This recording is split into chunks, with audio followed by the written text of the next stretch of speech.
Welcome to the 1 Degree Podcast, where we talk about how small choices over time make a big impact. I'm Nick, a husband, father, and financial planner committed to being the best steward I can be with all that's been given to me, one small choice at a time. All right, so today's episode is a little bit different because I saw an interesting article posted on LinkedIn last week about how a piece of software that I use is adding a new layer. They're baking in a new feature that historically people have been going to a third party for. And there's just a whole lot of talk about this because, and I'll just get specific. I mean, the software is the CRM that I use, which is I think it starts at $75 a month. And the tool that they're baking in is a cool new AI note-taking, tool. And most third-party AI note takers run between, there's some free ones, but for one that's specifically trained for financial advisors or planners or finance-related meetings that complies with security and privacy and all the rest, those usually run anywhere from $50 up to $100 or $200 a month. So yes, you're paying more for the note-taking software than you are for the software into which you're going to put the notes that you take during the meeting. So there's a pretty cool opportunity for a company like my CRM provider, Wealthbox, to add this feature themselves, bake it right in so it's fully integrated. All the notes go to the right place, for the right contact and person, and the tasks are automatically added and all this cool stuff. However, I see this as a really interesting problem that they're trying to solve. And I'm just not sure that I agree with the decision. So I started kind of riffing on this in my head, and I thought I would just share some of these thoughts. So here's kind of my approach to this. I believe that most businesses, probably every business, needs both creative energy, okay, and structure. Those are different,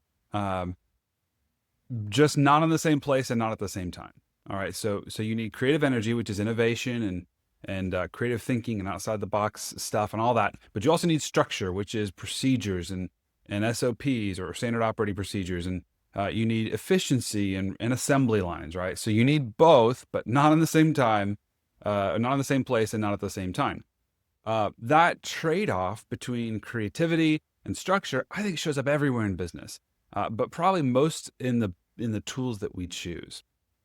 So going back to the example here with Wealthbox, they just announced this tool, which on its face, this might sound efficient, right? But I'm skeptical because especially in tech, what we usually see is that consolidation of big tools getting bigger and adding more features usually limits innovation.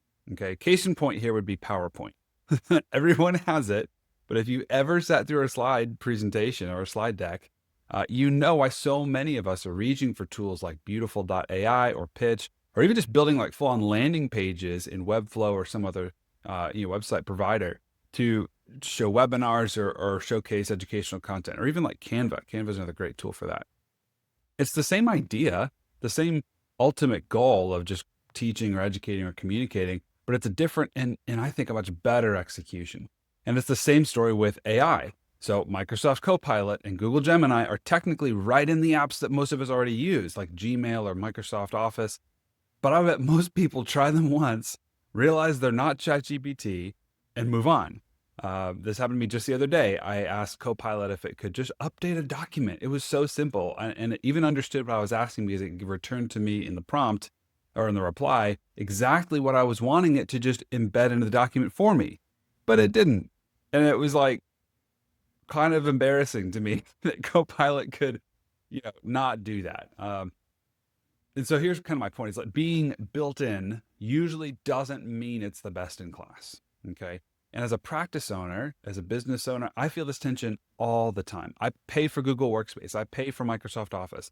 Those come with docs, tasks, Keep, Teams, all kinds of tools that I could use, but I don't.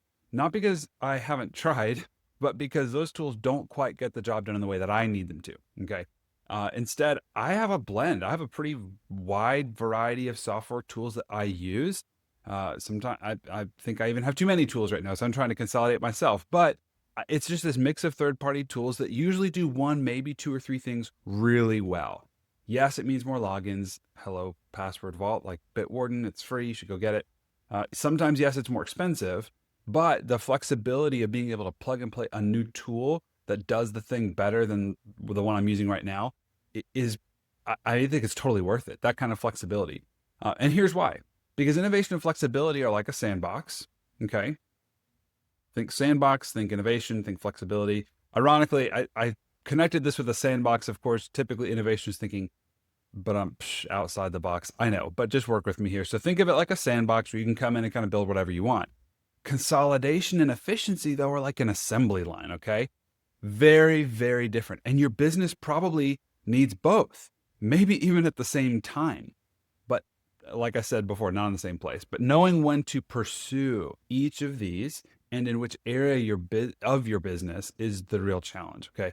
Not every area of your business needs to be innovative. It just doesn't. Some parts, like maybe customer service, fulfillment, billing, accounting, those should be very procedural, very efficient. Okay. And in the work that I do for clients, especially my small business owner clients, where I dig into their financials on a recurring basis, it's decidedly not creative. It has to be procedural. It has to be the same thing every period that we're looking at and evaluating, and then saying, "Hey, is this where we want to be? Or are we on track for the goal?" That has to be structured. Okay. But other areas like marketing, product development, or like vision, maybe even IT, they need room to experiment, to iterate, to rethink what's possible. I would even add sales and branding in here too. Like all of those are the creative side typically of your business, but you need to be able to experiment and iterate and find what works there. And then be able to adapt as it changes, right? Sales and marketing change, at least in a way, they change all the time. And then in a way, they stay very much the same. But being able to adapt as change happens in the business landscape is really important. So, bottom line, you can't optimize everything at once. That's kind of the point of optimization is taking a small thing that needs to be moved from the sandbox to the assembly line and focusing on that and making it really good. But you do get to choose what things you're going to pull from the sandbox and turn into assembly lines, and where when you want to do that, where you want that efficiency. And honestly, that might be one of the most important decisions that you make as a business owner. If you haven't already, please consider leaving a delightfully refreshing review on Apple or Spotify, or wherever you find your podcasts. If you have a question that you'd like to submit for an episode, then check out openhandedwealth.com/1degree and fill out the Ask Me Anything form. Your questions will come straight to yours truly, and I would absolutely love to dedicate some or all of an episode to answering them, assuming they're good. No, I'm just kidding. I'm sure they'll be great. But if they're not good, I probably won't answer them, so make them good. All right, lastly, anything you've heard me discuss in this podcast is strictly educational.